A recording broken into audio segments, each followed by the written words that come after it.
ማይክ ታይሰን ቅድሚ ናብ ቤት ማእሰርቲ ምእታው ዝነበሮ ህይወት ካብ ኣዝዩ ሕማቕ ድኽነት ተበጊሱ ናብ ዝለዓለ ጥርዚ ሃብትን ዝናን ዝደየበሉ ብዓወትን ብውድቀትን ተሓወሰ ታሪኽ እዩ። ታይሰን ብ1966 ኣብ ብሩክሊን ኒውዮርክ ተወልደ ሰብ እዩ።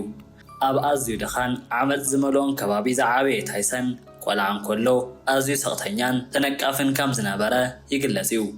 ሰባት ብድምፁን ብባህሪውን የላግጽሉ ስለ ዝነበሩ ንባዕሉ ንምክልኻል ኣብ ጎደናታት ክበኣስ ከም ዝጀመረ ይፍለጥ እዩ። ወዲ 13 ዓመት እንከሎ ልዕሊ 30 ግዜ ብፖሊስ ተታሒዙ ነይሩ እዩ። ምስ ናይ ጎደና ጋንታታት ብምዃኑ እውን ስርቅን ዓመፅን ከካይድ ጸኒሑ እዩ።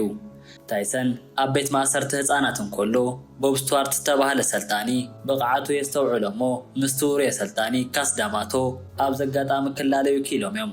ካስ ንታይሰን ካብ ቤት ማእሰርቲ ውፅኡ ከም ወዱ ገይሩ ዘዕበዮ ሰብ እዩ።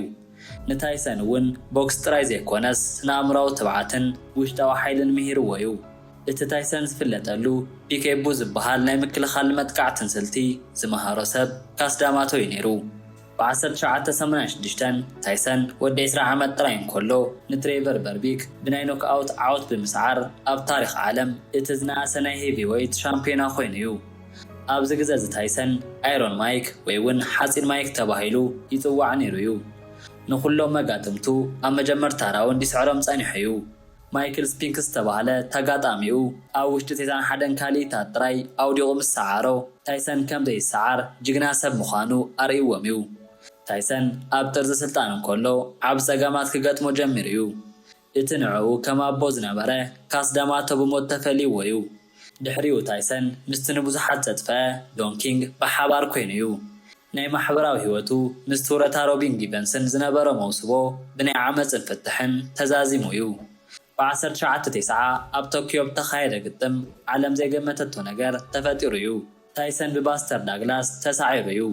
እዚ ንታይሰን ቀዳማይ ስዕረቱ እኳ እንተነበረ ጽልኡ ግና ክቕንስ ገይርዎ እዩ።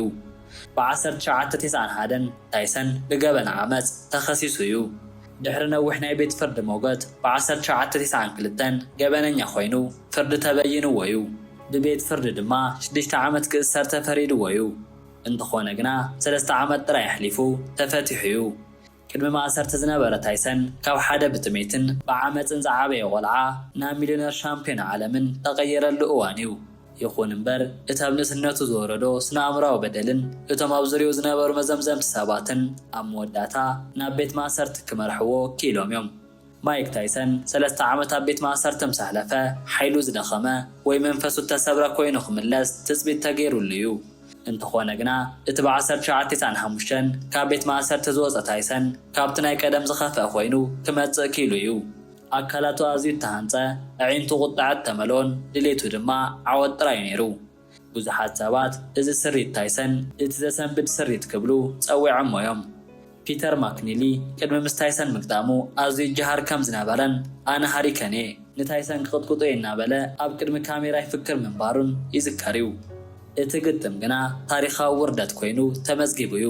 ማክኒሊ ብቁልጡፍ ናብ ታይሰን ብምጉያይ ከጥቅዕ ይፍትን እሞ ታይሰን ግና ብሓንቲ ናይ የማን ህርመት ኣብ ውሽጢ 10 ካሊእታት ናብ መሬት ከውድቆ ኪኢሉ እዩ።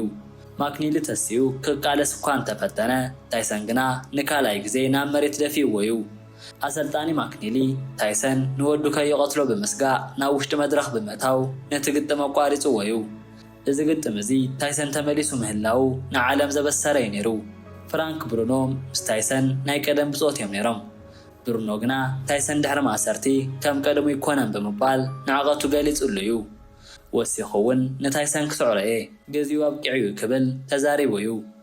ብሩኖ ካብ ታይሰን ብቁመት ይበልፅ እኳ እንተነበረ ታይሰን ግና ከምቲ ቪድዮ ዝረአ ርእሱ እናናወፀ ካብቲ ህርመት ብምምላጥ ናብ ውሽጢ ዓፅሙ ከኣቱ ገይርዎ እዩ።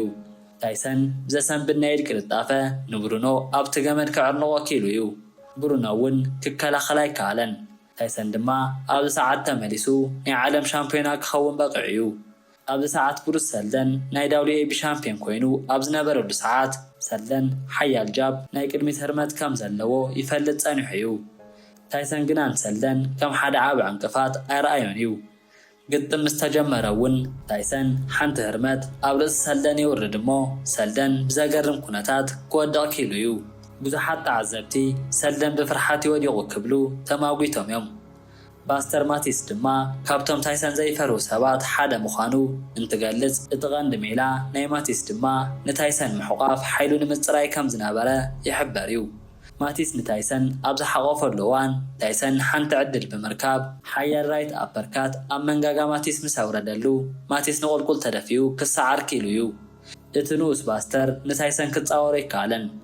ጻዕዳ ወዲ ክቐትለካ የባህል እውን ክንሪኦም ከለና እዚ ግጥም እዚ ካብቶም ኣዝዮም ውርያት ግጥማት ታይሰን ሓደ ኮይኑ እዩ።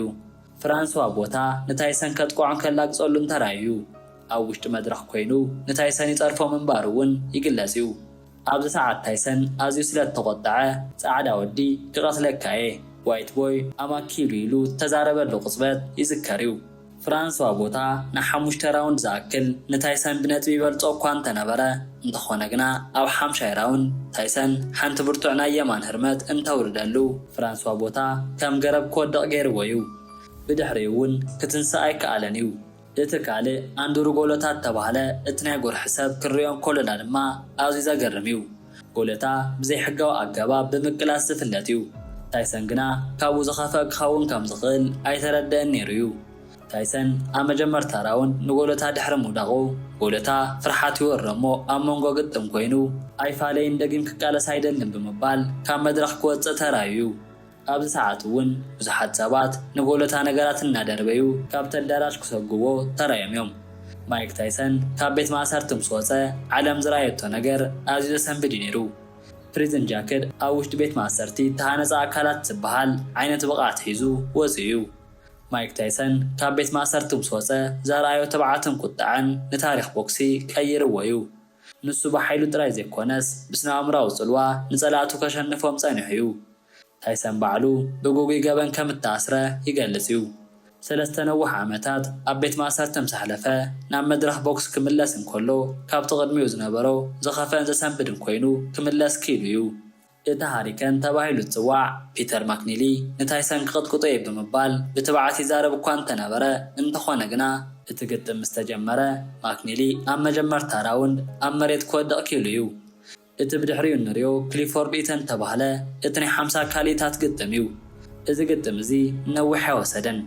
ታይሰን ሓንቲ ሓያል ናይ የማን ህርመት ጥራይ ተጠቂሙ ኣብ ውሽጢ 50 ካሊታት ንኢተን ክስዕሮ ኪሉ እዩ። እዚ ፍጻመ እዚ ማይክ ታይሰን ክሳብ ክንደይ ሓያል ምዃኑ ዘመስከረ እዩ ነይሩ። ማይክ ታይሰን ካብ ቤት ማእሰርቲ ድሕሪ ምውፅኡ ዘረኣዮ ትብዓትን ሓይልን ኣብ ታሪክ ቦክስ ዘይርሳዕ እዩ። ንስኹም ብዛዕባ ታይሰን እንታይ ትብሉ? ዝበለጸ ግጥሙ ኣየናዩ ርእይቶኹም ኣብ ታሕቲ ግደፍለይ።